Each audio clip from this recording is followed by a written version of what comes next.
welcome to Change Happens, a weekly gathering of things that I found entertaining, informative, or thoughtful as I made my way through the digital cave that is the interweb. Hello and welcome to Change Happens, Volume 124. Have a great day, find your way from the walls of the digital cave.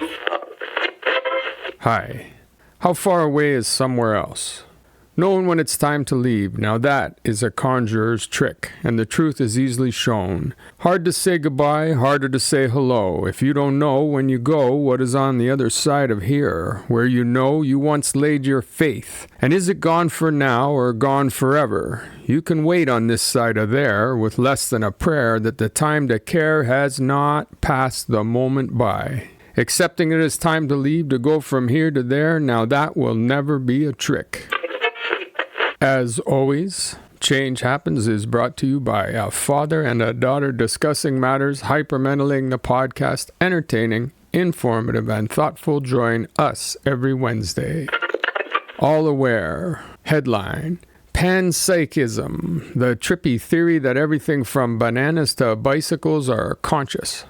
From the article: Consciousness has been famously dubbed the hard problem of neuroscience, as opposed to the easy problems of, say, how memories are stored and retrieved, or what the neural causes of psychiatric disorders might be.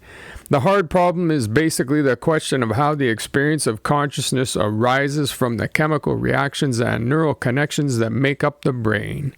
While neuroscience has made tremendous progress in sussing out how the brain works, the mind is still a mystery. Science hasn't yet figured out how the brain produces the smell of rain, the feeling of joy, and most fundamentally, the sense of being aware that you are aware. There are those who theorize that consciousness is experience.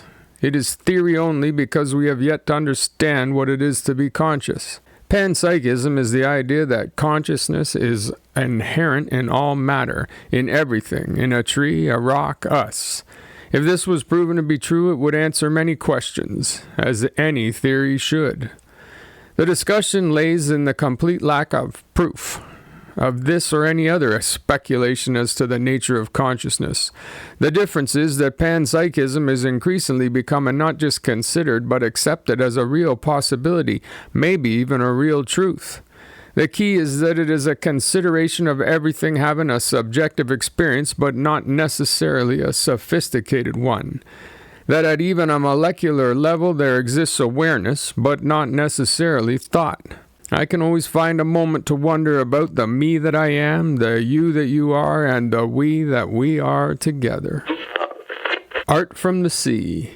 Headline: Biography of Joseph Conrad. From the article: Joseph Conrad, born Joseph Theodor Conrad Korzeniowski, December 3, 1857, August 3, 1924, was one of the greatest English language novelists of all time.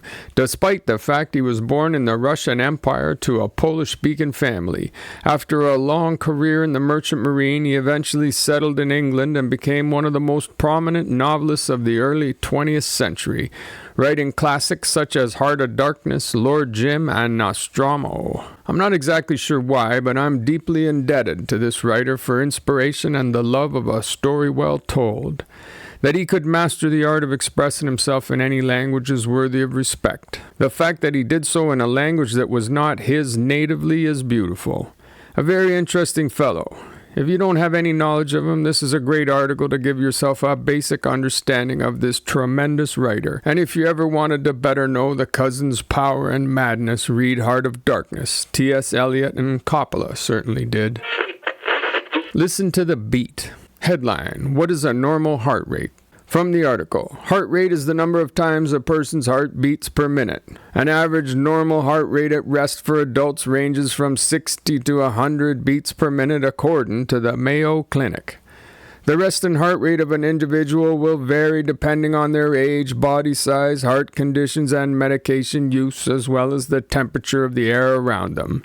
Emotions can also affect one's heart rate. For example, getting excited or scared can increase the heart rate. A very nice primer on the heart rate, what it should be, what it could be, and the things that affect it. It's a nice reminder of what should be a basic thing to keep an eye on for daily general health. Something you can monitor easily that can go a long way towards discovering if there's a problem before the problem grows greater than it needs to be. Seems like a good idea to understand and pay minimal attention to your engine. April 7, 1948. World Health Organization. Caring collectively. The Wiki Rabbit Hole. The World Health Organization is a specialized agency of the United Nations which coordinates responses to international public health issues and emergencies. It is headquartered in Geneva, Switzerland, and has 6 regional offices and 150 field offices worldwide. Only sovereign states are eligible to join, and it is the largest intergovernmental health organization at the international level. The WHO's purpose is to achieve the highest possible level of health for all the world's people, defining health as a state of complete physical, mental, and social well-being and not merely the absence of disease or infirmity. The main functions of the World Health Organization include promoting the control of epidemic and endemic diseases, providing and improving the teaching and training in public health and the medical treatment of disease and related matters, and promoting the establishment of international standards for biological products. More than a box. Headline: World Famous Architects and Their Impact. From the article, Frank Lloyd Wright said the mother art is architecture. Without an architecture of our own, we have no soul of our own civilization. This sentiment captures the essence of architecture, a blend of practicality and artistic expression. Through the ages, influential architects have shaped our world, making it not just functional but also aesthetically pleasing. In this article, we delve into the lives and works of some of the most famous architects who have left an indelible mark on modern architecture and the world of design as a whole.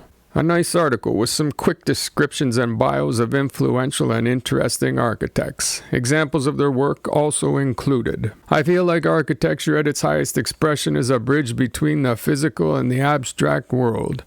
It's a way of bringing life to something that didn't exist until it was imagined, creating a space that is meant to be more than solely utilitarian, meant to be part of and apart from the world.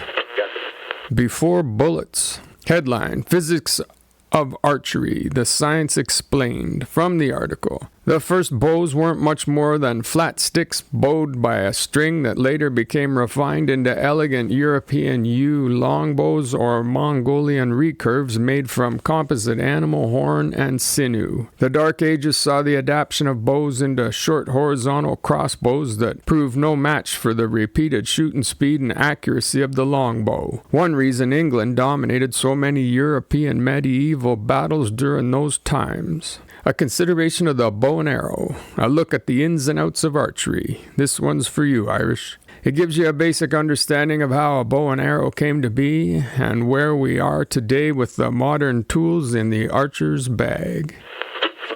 Naturally odd. Headline: Coolest animals on the planet take extreme measures to survive. From the article. To cut it in the animal kingdom, you have to be tough. Really tough. From withstanding brutal climates to fending off ferocious predators, surviving in the wild is no small feat. But a few cunning creatures have developed interesting traits and habits to stay in the game. Here are 45 of the most genetically gifted, physically freakish, and just all-around coolest animals in the world. If you like animals and you like weirdness, this article is for you. In this week's visit to the animal kingdom, we look at creature oddities. It's really fun. One little tidbit each about a collection of different animals. Time well spent, even if it's just to look at the awesome photos. They are in you and me. They created us, body and mind, and their preservation is the ultimate rationale for our existence. They have come a long way, those replicators. Now they go by the name of genes, and we are their survival machines. Richard Dawkins. Well, thank you very much for joining me this week, and I look forward to next week. When we meet again inside the spectacular human repository of everything and nothing, it's your life, you understand.